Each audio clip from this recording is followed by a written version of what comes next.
So I'm a business guy. I'm co-owner of a manufacturer in Keene.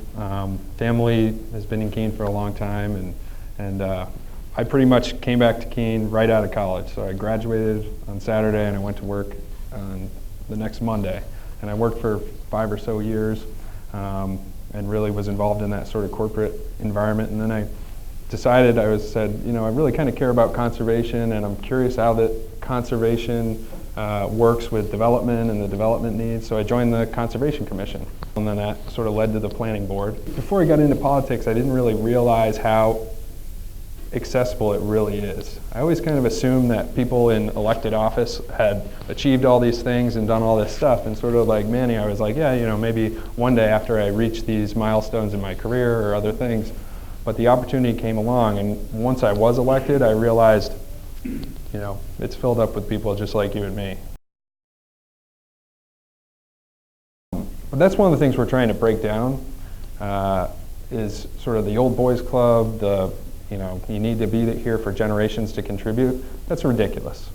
And I think everybody kind of realizes that, but the power structure is still in place to reinforce that.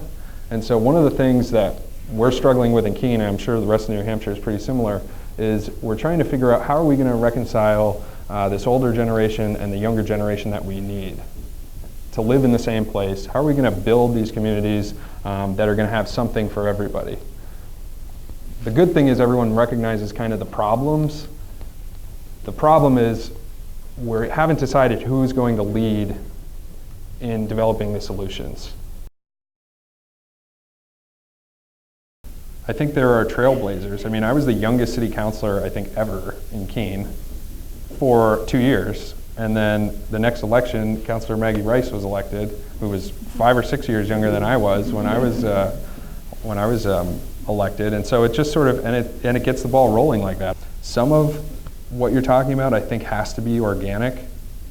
And in Keene, I see a lot of little fires of really interesting, awesome things happening, like really innovative restaurant, food truck, really cool little craftsman shop, all that stuff. And just kind of, if you build a critical mass, all those little fires will start to feed each other and you develop a scene, you know, and I think that's really Keene's pathway forward. So anything the government can do to encourage that.